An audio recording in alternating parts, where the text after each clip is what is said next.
Hello my friends and welcome. I hope you're doing great because we have fantastic news. A new volcano eruption has been registered in Russian Tuapse.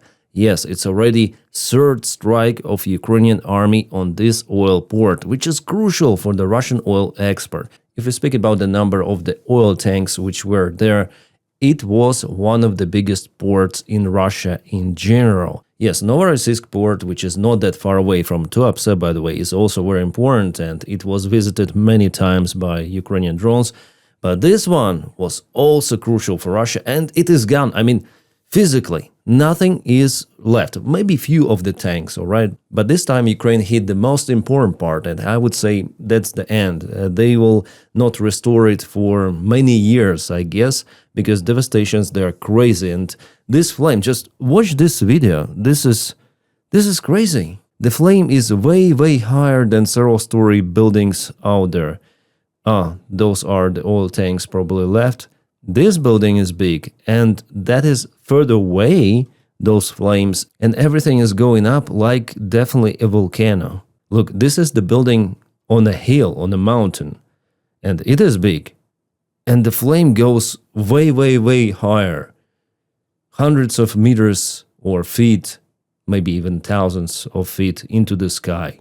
Crazy! One more perspective from different angle closer to the facility itself.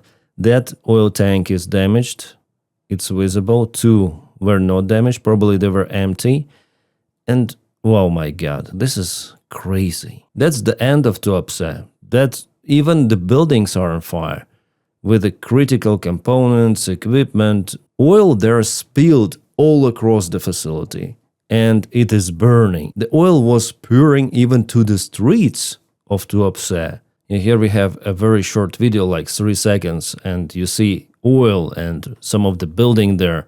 It looks like a real volcano eruption. Then lava goes into some of the settlements, burning everything around. So this is the cosplay on real volcano, which is actually working the same way. Yeah, just look at this picture. That's the highest and probably the strongest flame I have ever seen in Russia. Yeah, it's not an easy job to restore everything of that. I think they will make it after Putin's presidency, after several years maybe. And if the war by the time still continues, Ukraine may visit the same port once again. You see, it's very effective with those drones and everything. Fantastic job. Absolutely great. Some of the Russian officials walking there. The only downside I would mention is the damage to ecology, to all of the animals, trees and bushes, to the sea itself, creatures there. It's very bad, yeah, but Ukraine is left without any sort of the chance of how to physically disable Russian oil export. We would like to cut that one in other way, in diplomatic, really for our European colleagues and for our partners across the ocean, for everyone to stop buying Russian oil. But they still want to trade, so that's the only option for Ukraine to cancel that. And some of the Russian officials trying to show that they're doing something, but what can they do in this situation? It is no-go. Guess if you want to know where I find the information about Tuapse booms, about other stuff, also from the legacy media, well, I follow some of the publics, but I also follow and check ground news every day. This source really helps me a lot, and I subscribe for it for a very long time. I guess already 3 years, something like that, yeah, 2.5 for sure. And here you may read about Tuapse. So drone attack causes fire at Russian's Tuapse refinery, building nearby evacuated. Buildings nearby evacuated, 56 of the articles we have from the multiple news sources, and you may check bias distribution, that's the political one. Also, you may check factuality report, news based on facts, because, yeah, we saw the videos. And you may have all of the data in the articles themselves. For example, this is the high factuality, links left, this is the very high factuality and links right. You may immediately check the ownership and compare the articles. I immediately look for the articles and I say, okay, this is the Russian head of emergency services who went to Caucasus for inspection. But whether he is capable to stop the fire and restore Tuapse port, No, he's just there for PR. And Putin saying, oh, they're doing everything possible. Yeah, of course, of course. So Ground News is absolutely fantastic. They have a dedicated chapter for Ukraine where you may check all of the related news. And not just about Ukraine, it's about world events. Top hot topics are there. King Charles, by the way, is visiting the United States of America. I'm gonna speak about that one. And his speech was absolutely awesome, guys. King Charles rules. Later on in this video, you'll understand why. And blind spots, you also need to check. Yeah, some news may split away if it has been covered just only right-wing or only left-wing media. So I'm just looking through it to make sure that I'm updated on everything which is happening. Here's the answer how I do prepare my videos. I check Ground News, I check Publics, I check Telegram groups, I check X. But Ground News really gives the most pleasant and fullest picture from all. It is very fast for me to find any sort of the information, which is coming, yes, from the legacy media, but with more detailed explanations. So guys, please check out my link for the Ground News. It's ground.news/Dennis. It's in the video description right below, or scan the QR code available on the screen. With my personal link, you obtain 40% of discount, and I recommend to choose the Vantage plan, which gives you the most out of this news aggregator, all of the tools necessary, and this is awesome. I use it and I'm very, very satisfied. And also by checking out the link, you support my channel. So guys, thank you so much for it. And Ground News is the only sponsor of my channel. I do not cooperate with anyone else, well, at least for now, because I always choose whom to integrate into my videos very, very precisely. And Ground News, well, I'm proud of our cooperation. So Ground News, thank you for sponsoring this video, and let's continue. This image is interesting because it is filmed from some of the Russian apartment in Tuapse city, and that is what Russians see through their windows.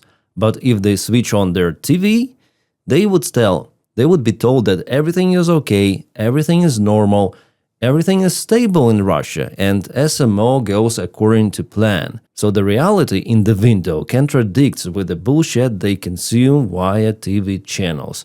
But still, sadly, many Russians believe TV more than to their own eyes. Well, I would say that Ukraine does a fantastic job here, burning those volcanoes in Russia. First of all, it cuts direct military funding of the Russian army. Secondly, after all, Russians are not okay with that. They start to question, like, okay, something is happening, we have this fire, and those are Ukrainian drones, and we are in Ukraine, so maybe we should finish this war, we should stop, we should negotiate. But again, those volcano eruptions are not happening in the big Russian cities as Moscow, where the most population is located. And Moscow, let's say, it's a little bit different. So they do not feel it. What is happening behind Moscow? Well, they see it on TV and maybe on some of the Telegram channels. They think that it is happening somewhere else. Yes, in Russia, but it doesn't touch them, so they're more or less okay and they continue their miserable lives. Miserable because there are sanctions and the economy situation in Russia continue to decline, but they do not protest. However, we are coming closer to that moment, step after step, and Ukraine is pushing Russians for that kind of scenario. Alright, now we have the confirmation of what particular was hit, this central part from what I see, and also those small oil tanks and big oil tanks. So mainly everything is gone. And those shadow tanks were damaged before in the previous 2 Ukrainian strikes. So fantastic operation, maybe just one little part survived, but here the distance between the oil tanks is very small, they have pipelines, so this part is completely gone. That's why we saw a really huge volcano eruption with a high flame. This is no-go. I believe that the fire is over, we're gonna see nothing is left here in this central part, and that's the end of Tuapse. And this is, wow, shit. This is crazy, guys. This is the biggest one. This is definitely the biggest. It's even hard to comprehend that it's not the natural phenomena, but this is the human-made infrastructure full of oil, which is burning in that freaking way. In that way. Jeez. This is the image from the airplane that was flying to Sochi or from Sochi. And you see a huge cloud is climbing up, and it's just the beginning, was the beginning by the time later on fire intensified. Yeah, now the cloud seems like broke into the stratosphere. This image was taken 105 kilometers away from Tuapse. This is some sort of the ski resort, and you may see in the background a huge, tremendously gigantic cloud. Yeah, Putin is scared. He mentioned Tuapse today during the meeting with some of the ministers, and he said that there is not a problem. Yeah, Ukraine tries to create this problem, hitting civilian infrastructure. Civilian infrastructure. Yeah, of course, he is not mentioning that it's been used to fuel Russian war machine. No, he says that Ukraine applies terror. Their army is not effective. They're losing the ground every day. They're useless, and that's why they strike our rear. Yeah. That's what he said in this conference. Yeah, really listen to his silly speech where he also said that the situation is under control. Yeah, potentially it may create risk to ecology even, but Gardner report to Putin that everything is all right. So, everything is all right. Russians, everything is all right. Do not trust your window and your eyes. Do not look there at all. Just watch TV, where Putin will openly tell you that everything is under control. And special military operation goes, yes, according to plan. Oh, interesting. Igor Strelkov-Girkin, who is in the Russian prison already for a long time, but he has the access to some of the posts, and he sends letters to his wife, and wife continued to post his thoughts on Telegram channel using VPN, of course, and he says, Strelkov-Girkin, that unfortunately we are heading for military defeat. Let's not exactly accept it, but let's at least acknowledge that this unpleasant fact and proceeded from the assumption that the threat is real and that Ukraine will continue to be supplied with everything it needs while we continue to do nothing truly serious to prevent this threat. He wrote on this channel commenting 90 billion loan provided for Ukrainian military support. Here Girkin is 100% correct. Russia is on a way to be defeated because it's the war of attrition, the war of resources.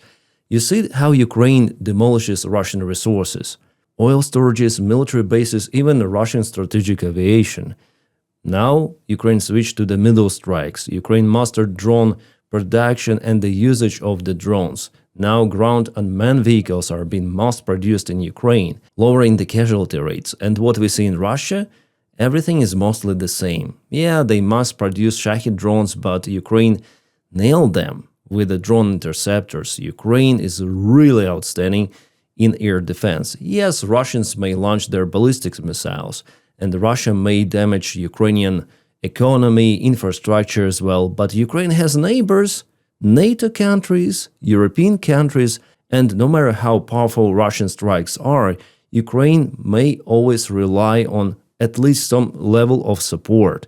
90 billion euros for a couple of years, I would say it's kind of small number relative to what Ukraine needs more, especially than Europe purchases lots of the Russian fossil fuels, steel, and it's very bad. But Ukraine has the backup. Russia doesn't have it. Well, maybe just China, but China has its own sphere of influence, and they do not support lethal weapons to Russia, well, at least directly. Maybe they do it via North Korea, and by the way, Russian delegation with the Russian Defense Minister Belousov, they visited North Korea, and I guess they're still there by the time Ukraine strikes Russian oil facilities. So maybe Russia may obtain more artillery shells from North Korea, but artillery now in 2026 plays a lower role compared to 2 years ago. For example, Ukraine is producing very precise artillery systems, Bogdana, so they require less of the artillery shells to nail the target. And also, the main weapon is the drone delivery. The artillery is also needed, but not as much as before. Drones and only drones. And Ukraine is doing everything accordingly, correctly. Yeah, there's some of the flaws in Ukrainian army, and the Ukrainian army is still in lack of the reforms, but it's way, way, way better. Several heads higher than the Russian army. Russian army is dumb. It's corrupt. It's stupid. It's just massive. If Ukraine had those resources, guys, oh my God, Ukraine would rule the world. with such a military. And I would say that the Ukrainian ground forces are the most capable on the planet nowadays. They actually have the battle experience of the frontal war of the 21st century. No any other army, including, by the way, the United States of America, no one has this experience, just the Ukrainians and Russians. But Russians, they have different tactics, mid-waves and infiltration tactics, motorcycle attacks. Ukraine, after all, is way more capable, way more. Yeah, the biggest army is the United States of America. It's understandable. And if they unleash their mighty power, they might crush someone. But the question is whether American society could allow those losses for, let's say, international confrontations. Would it be okay for Americans to lose several thousand soldiers for a stupid war in Iran? No. That's why Donald Trump is not attacking Iran with the ground forces, well, at least right now. But Putin doesn't have this problem because the value of the life of the Russian soldier is nothing. Putin is blessed by Russian society who don't care. They don't freaking care. Guys, even in Soviet Union it wasn't like that. During the Afghan war there were protests. In Soviet Union, there was the Soldier Mothers Committee. They were going like on top to the secretary. And it was the problem for the Soviet government. But now everything is calm. Okay, mobilization, let it be like it was in 2022. Now casualties, disabled, and the scale is crazy. It's incomparable to Afghan war. Russians every 2 weeks have the same losses to what it was for entire Soviet Union in Afghanistan. Crazy, unhinged, and nothing is happening so far. Nabiulina. She is, by the way, professional. She's the head of the Russian Central Bank, and she says that the crisis in Russia deteriorates. The main factor, one of those, is the situation on the labor market. Simply not enough workers. No one wants to work, or what? Or you are in lack of the workers for some of the reason. Maybe you mid-grinded them somewhere. Yeah, Nabiulina knows she's a smart woman, but she works for dictators, yeah. And she wanted to resign, by the way, after the start of the special military operation, but Putin said no. And she is forced to work for Putin, otherwise she'll go underground, 2 feet at least. And here she said openly from the stage that it has never been like that in entire Russian history, not even in 90s, never. And it creates significant risks for the Russian economy. So now we see that because of the war in Iran, the oil prices, they're going higher, instability in that region, but de facto, because of the kinetic sanctions, Russians are unable to sell the same amount of oil as before. So they're not using this precious time, possible precious time for the Russian economy. They're in a deep problem. And Nabiulina says that we have no one to work in Russia. We need workers. Yeah, they try to get some workers from the countries like India, Bangladesh, but it's not enough. And the workforce from the ex-Soviet republics is also not helping that much. Especially, they need workforce in IT sector. They need competent specialists in all of the spheres. But those left Russia after Putin announced a massive mobilization, so at least 300,000 people mobilized, and at least 700,000 left Russia, so minus 1 million. Plus Russia continued to recruit more and more soldiers, so close to 2 million Russians have already gone. So imagine, 2 million. Yeah, some of them are KA, some not, but all of them are unable to work. Those who are wounded, they require some of the social care, benefits, money. Relatives of the fallen Russian soldiers also want millions of rubles to be paid for them. That was the main reason for their loved ones to sign the contract with the Russian army, for remaining relatives to maybe live more or less okay life. And just imagine this load on the Russian budget. So no workforce, they are forced to deplete their reserves, and it cannot continue for a long time. So either they will put the economy totally, completely on the war rails, announcing a new massive mobilization, they wouldn't care about those payments any longer, or they should stop the war in Ukraine. I think it's the first variant where Putin goes completely unhinged. Well, guys, as you probably know, there is the meeting ongoing between Donald Trump and King Charles of United Kingdom, where Donald Trump told to Charles that Putin wants war to continue. He wants to escalate. He wants to do something really terrible. Donald Trump tells that he's concerned, and if Putin is really serious like that, he could end everything, all of the lives, he said. Well, still with 100% probability, it's hard to say because it was a lip reading.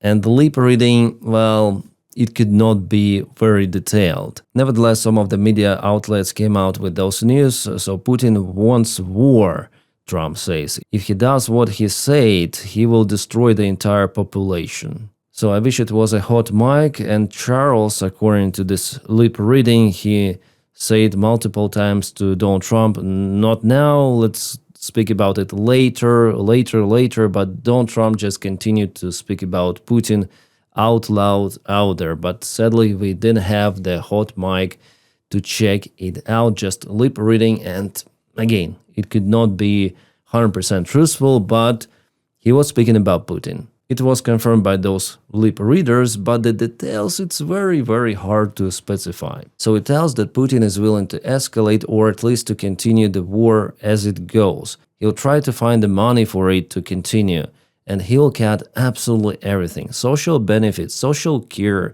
health care, everything, education, just to make the war continue. I believe in that, guys. Judging on his rhetorics, war, only war, we're gonna reach the goals of the special military operation. And even Donald Trump already understands that probably those $12 trillion after all were nothing burger, yeah, just they're playing with Americans, with their stupid delegation, Kushner and Witkoff. But Trump, unfortunately, is still more in favor of dictator Putin than, for example, President of Ukraine Zelensky. And we see the internal confrontation there because the ambassador of the United States of America in Ukraine, Judy Davis, resigned from her position.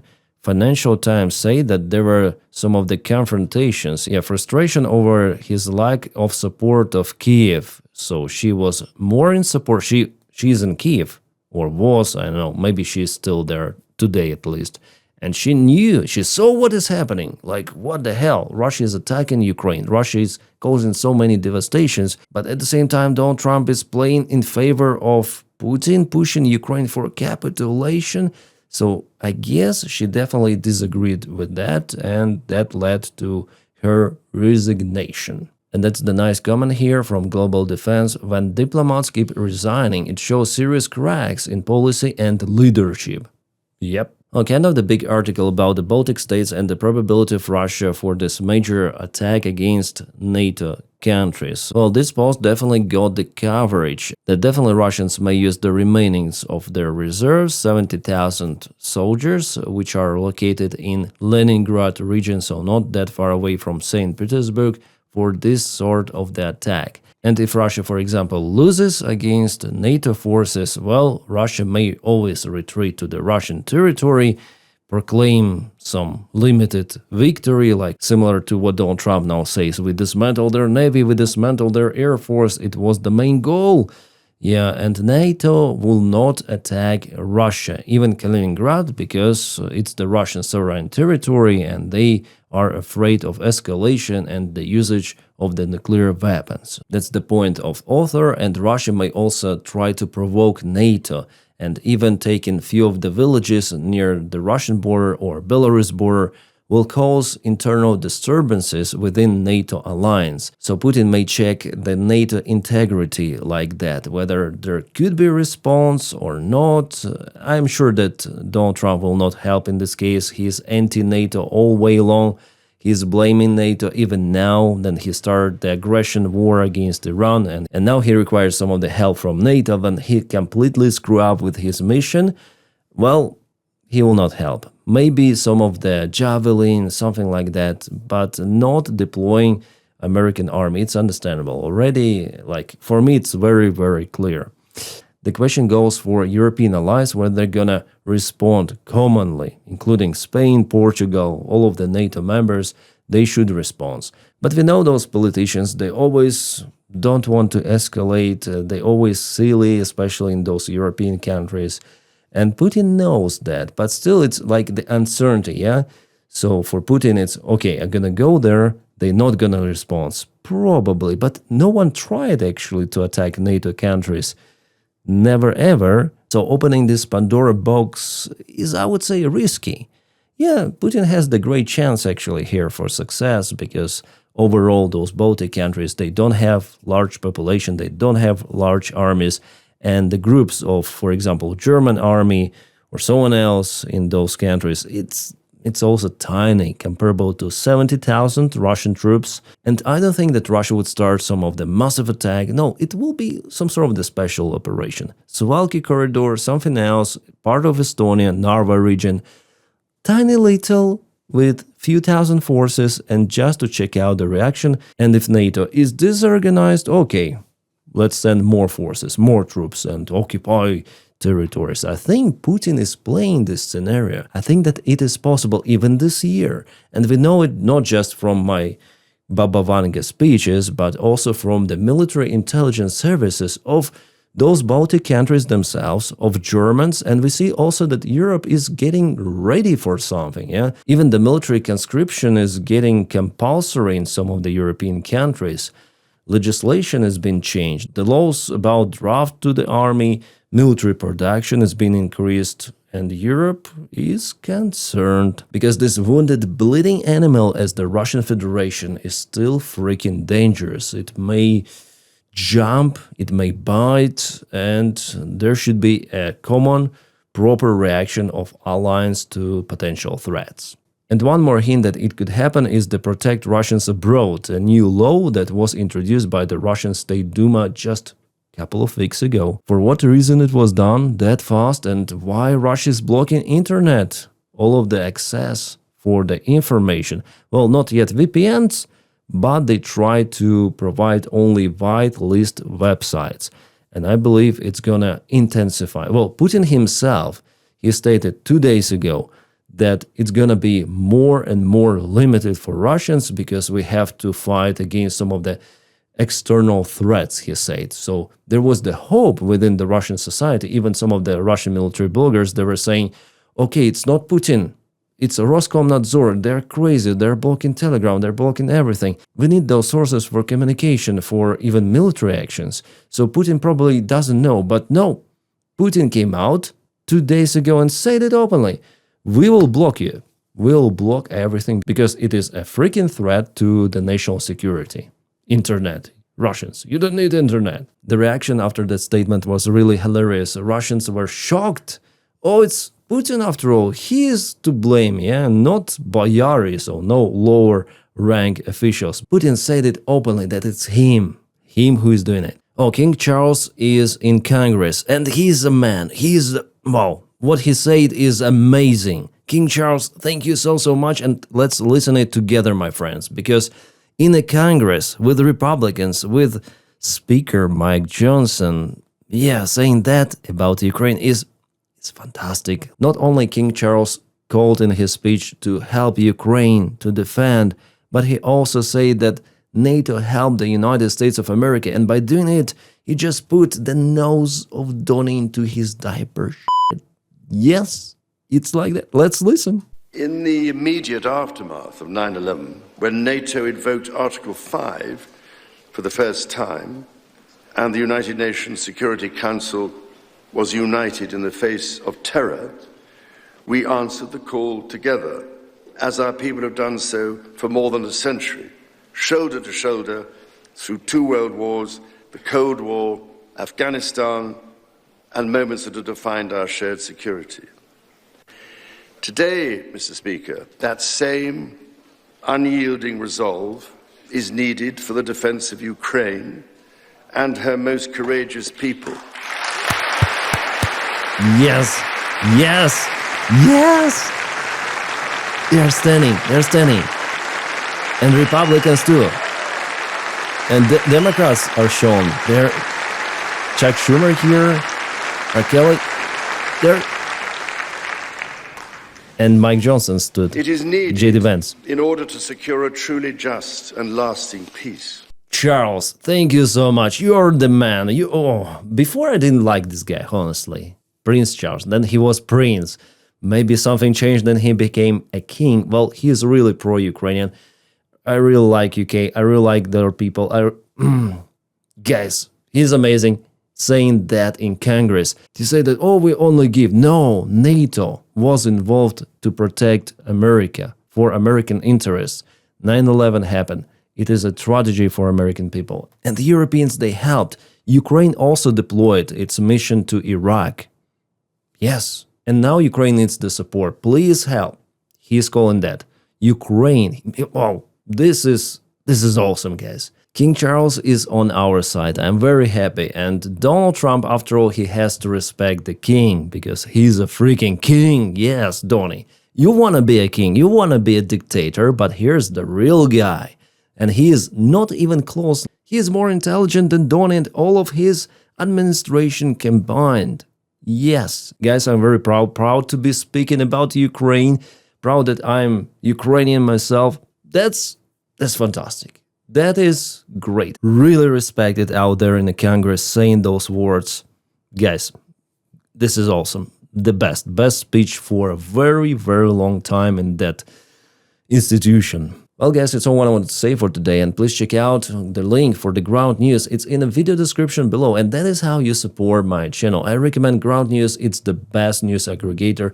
It helps me a lot to be updated on situation in Ukraine and around the world. It is awesome, so please again check the link. And I wish you all a peaceful sky wherever you are, and have a great time.